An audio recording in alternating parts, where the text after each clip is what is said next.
Banyak saudara kita, ulama kita yang dijadikan berhala. Kenapa berhala? Rohnya sudah tidak roh Pancasila, beralih dengan roh Yaman. Bahaya ini, hati-hati. Santri Nusantara lebih kejam. Sekarang Lutfi para habaib adalah berhala di milenial karena rohnya tidak roh Pancasila. Betul enggak? Ini ada masukan dari Mandala Putra. Iya, so.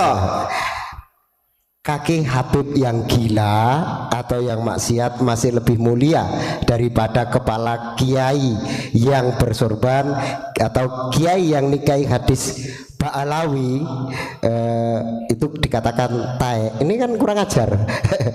Ini bukan hanya kita orang Nusantara, harusnya yang menjadi umat muslim bertanda tanya besar karena tokoh mereka mengaku telah melakukan Isra Mi'raj 70 kali.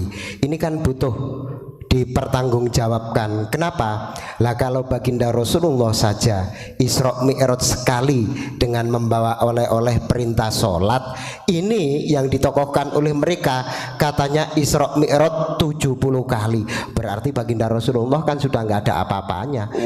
Ini bukan lagi melecehkan terhadap kita, Rasulullahnya sendiri aja dilecehkan.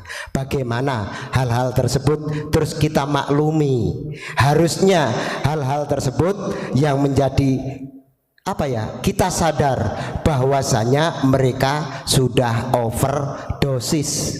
Kenapa? Karena juga melecehkan baginda Rasulullah Shallallahu Alaihi Wasallam. Ada di beberapa channel yang menyampaikan hal tersebut. Korek semuanya Pak, korek semuanya. Iya, katanya melakukan umroh kok umroh apa? Isra Mi'raj 70 kali. Hebat bener. Rasulullah aja termasuk makhluk teristimewa cuma sekali seumur hidup dengan oleh-olehnya yaitu perintah sholat. Pertanyaannya, kalau beliau ini benar-benar umroh 70 kali, oleh-olehnya apa yang harus disampaikan kepada umat? Berarti sangat kecil sekali baginda Rasulullah Shallallahu Alaihi Wasallam di hadapan orang ini. Kenapa? Karena dia termasuk lebih sering melakukan perjalanan Isra Mi'raj atau lebih sering bertemu langsung dengan Allah Subhanahu wa Ta'ala. Na'udzubillah. Ini adalah salah satu doktrin sesat yang benar-benar menyesatkan umat. Makanya kita harus sadar kepada orang-orang yang membawa faham-faham yang benar-benar sebenarnya merusak daripada akidah Islamiah kita. Itu Gus Mujib. Dan ada beberapa, setiap manusia yang lahir di muka bumi ini adalah berdasarkan kehendak Allah atau ciptaan Allah Subhanahu wa Ta'ala. Dari kelompok mereka mengatakan ini limited edition, hidung mancung, muka hebat. Tapi kalian lihat itu muka tembem kayak Semar. Lah ini dengan perut buncit kayak Semar. Ini kan melecehkan daripada produknya Allah. Anda bukan lagi menghinakan orang Nusantara terhadap orang Nusantara, tetapi menghinakan terhadap ciptaan-ciptaannya Allah Subhanahu wa Ta'ala. Apakah layak orang-orang yang seperti ini kita ikuti fatwanya? Apakah layak orang-orang yang seperti ini kita muliakan? Bagi saya jangan. Ini orang-orang yang mengatasnamakan agama tapi sekaligus menginjak-injak agama. Itu sebagiannya Gus. Monggo Pak Mujib. Itu Pak, kalau yang katanya ulama itu jadi pengawalnya tuh gimana itu? Ya, ada ya kan? Itu malah lebih kronis lagi. Kenapa? Yang saya tahu al ulama warasatul anbiya. Jadi ulama ini adalah warisan daripada para nabi. Bukan ulama menjadi pengawalnya Tauhid itu. Maaf saya katakan tauhid. Kenapa? Karena beliau dengan lantang mengatakan negara kita adalah negara tauhid. Lah kalau ulama jadi pengawal mereka, bagi saya ya salah. Ulama warasatul anbiya, bukan pengawal para habib-habib. Ini laknat, ini benar-benar laknat. Enggak ada ceritanya di dalam sejarah ulama sebagai pengawalnya para habaib. Dipertegas Pak Mujib, saya kurang senang mendengar kalimat kalau ulama sebagai pengawal atau lebih identiknya seakan-akan ulama adalah budak-budaknya para habaib. Monggo dipertegas. Terima kasih. Garisnya al ulama warathatul anbiya diganti al ulama khodamatul habaib gitu. Lewat. Oh ya, terima kasih. Kemarin Pak Mujib menyampaikan bahwa kenapa sekarang ramai kubu Wali Songo ibarat kubu Hasan Hussein dengan kubu Ba'alawi. Yang jelas kan gini, ini Pak Mujib kalau teriak jujur aja dikemanakan pribumi, betul enggak? Cuman kita ini alhamdulillah para beliau Wali Songo dengan sopan santun, akhlak etika di depan hingga bisa merangkul pribumi.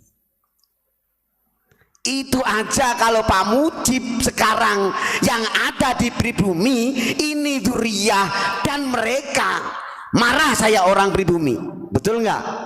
Loh, cuman kemarin Pak Mujib mengungkap dari mulai Jurhum. Ini perang berpanjangan sejarah selama hidup di dunia. Jadi Jurhum itu termasuk kabilah suku tertua dari Yaman. Dulu yang bikin gaduh di Makkah sebenarnya dikasih dispensasi oleh Nabi Ibrahim alaihissalam setelah perang penghancuran berhala. Itu dikasih dispensasi. Ayo kamu rawat itu maka cuman lama-lama ini kurang ajar, biadab, ingin menguasai, ambisius untuk menjadi penguasa. Akhirnya mau tidak mau Jurhum diusir kembali ke Yaman.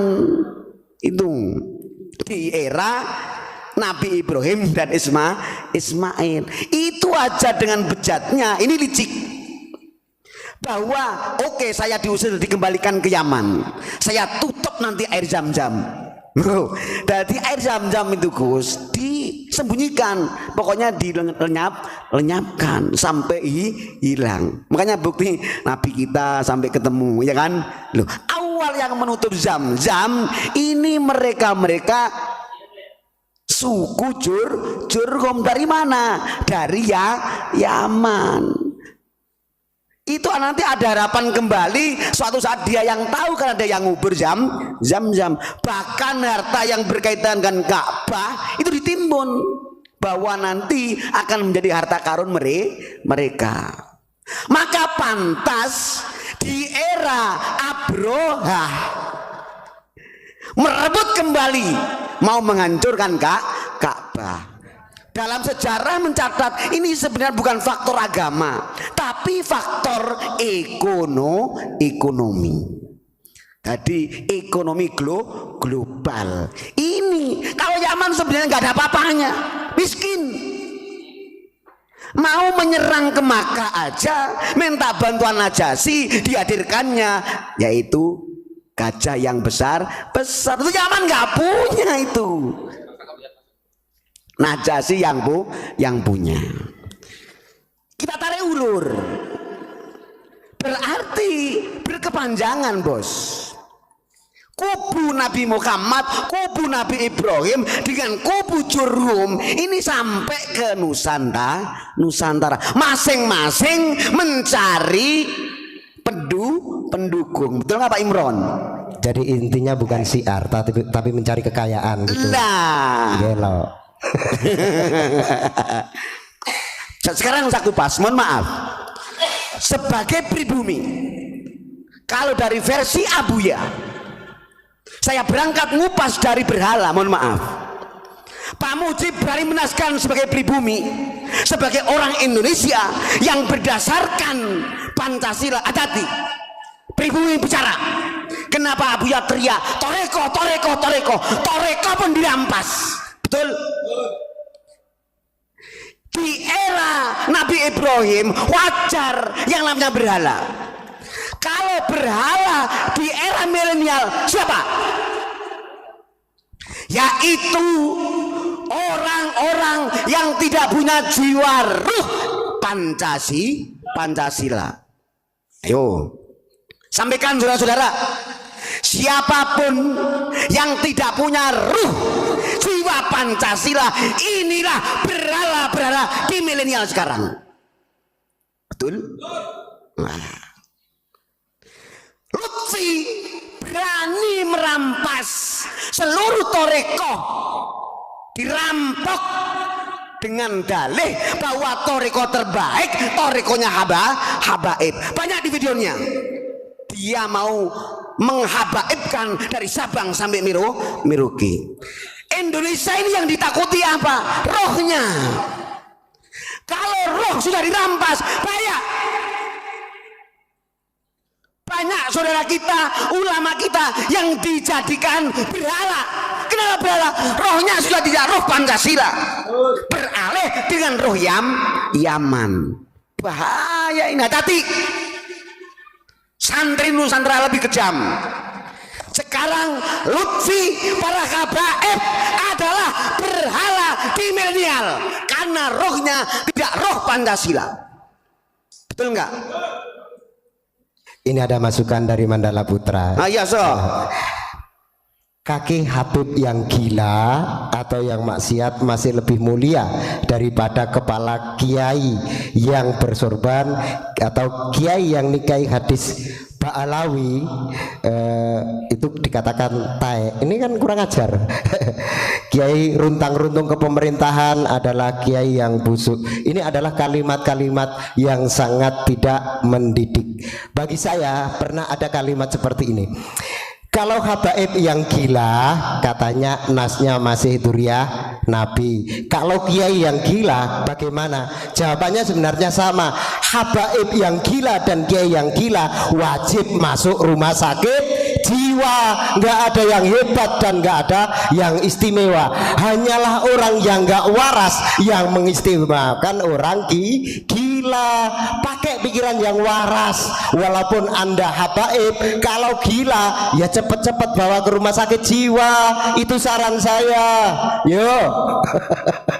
Jadi jangan mentang-mentang habaib kalau gila masih istimewa. Ya ndak, orang nggak waras kok istimewa. Istimewa apanya?